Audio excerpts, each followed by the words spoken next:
Hi guys, welcome to my YouTube channel. So నిన్నటి ఎపిసోడ్లో పరశురాముడు భీష్ముడు యుద్ధం చూసినాము. అయితే భీష్ముడు పరశురాముడు ఒక భీకర యుద్ధం చేస్తుంటారు. ఆ యుద్ధానికి దేవతలు కూడా భయపడుతుంటారు అన్నమాట. అంతలో ఆ యుద్ధం మధ్యలో నారద మహర్షి వస్తాడు. నారద మహర్షి వచ్చి గురు శిష్యుల మధ్య ఈ యుద్ధం తగు కాదని అంటాడు. ఈ యుద్ధం లోకానికి అంతం తెస్తుంది, ఈ యుద్ధాన్ని చూసి దేవతలు కూడా భయపడుతున్నారు అని నారద మహర్షి అంటాడు. అప్పుడు నారద మహర్షి ధర్మం రెండు పక్కల ఉంది, భీష్మ ప్రతిజ్ఞ కూడా ధర్మమే, ఇక్కడ యుద్ధం ధర్మాన్ని చంపడం మాత్రమే జరుగుతుంది అని నారద మహర్షి అంటాడు. అప్పుడు పరశురాముడు సైలెంట్ అయిపోతాడు. అప్పుడు పరశురాముడు ఉండి, నీ శక్తిని నేను టెస్ట్ చేసిన భీష్మ, నువ్వు ఒక గొప్ప క్షత్రియుడివి, నువ్వు నా శిష్యుడిగా గుర్తించబడతావు యుగ సగంలో అని పరశురాముడు అంటాడు. దేవతలు కూడా అంబాకి ఎలాంటి న్యాయం చెప్పలేకపోతారు. అప్పుడు అంబా ఏమంటదంటే, పరశురాముడు కూడా భీష్ముని చంపలేకపోయినాడు, ఇంకా నా పగ ఎట్లా తీరేది అని అనుకొని అక్కడి నుంచి వెళ్ళిపోతుంటది. అంబ అక్కడి నుంచి వెళ్ళిపోయి శివుడి కోసం హిమాలయాల్లో ఘోర తపస్సు చేస్తుంది. ఆ తపస్సు మెచ్చి శివుడు ప్రత్యక్షమవుతాడు. అంబ ఉండి, నాకు భీష్ముని మరణం కావాలని అంటది. అప్పుడు శివుడు ఉండి, అది ఈ జన్మలో జరగదు, మరొక జన్మలో జరుగుతుంది అని అంటాడు. అది విన్న అంబ అక్కడికక్కడే మంటలో దహనమైపోతుంది.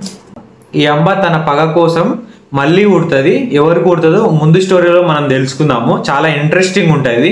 అయితే భీష్ముడు అంబాలికని అంబికని విచిత్ర వీరునికి ఇచ్చి వివాహం చేస్తాడు. ఆ వివాహం జరిగిన కొద్ది రోజులకే విచిత్ర వీరుడు చనిపోతాడు. అప్పటికి అంబికకి అంబాలికకి ఎలాంటి సంతానం ఉండదు. అప్పుడు సత్యవతి భీష్ముడి దగ్గరికి పోయి, భీష్మ నువ్వు వివాహం చేసుకో, నీకు పుట్టే కుమారులు ఈ రాజ్యాన్ని పరిపాలిస్తారు అని అంటది. అప్పుడు భీష్ముడు ఉండి, నేను వివాహం చేసుకోను, ఇచ్చిన మాటని నేను తప్పను అని అంటాడు. సత్యవతి చాలా ఆందోళనలో పడిపోతుంది, ఈ హస్తినాపుర రాజ్యానికి రాజు లేడని. అంతలో సత్యవతికి ఒక ఆలోచన వస్తుంది. పూర్వంలో సత్యవతి ఒక ఋషితో ఒక బాబుకు జన్మనిస్తుంది.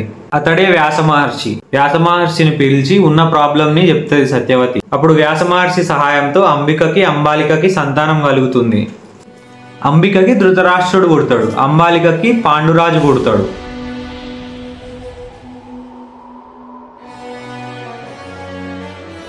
ఇంకా దాసికి విదురుడు పుడతాడు. తర్వాత ధృతరాష్ట్రుడు, పాండు, విదురుడు పుట్టిన తర్వాత భీష్ముడు ఉండి ఆ ముగ్గురికి గదా యుద్ధం, కత్తిసాము, ధర్మశాస్త్రాలు అన్నీ నేర్పిస్తాడు. ధృతరాష్ట్రుడు గుడ్డివాడు అయినా కానీ చాలా బలవంతుడు. పాండురాజు చాలా తెలివి కలవాడు.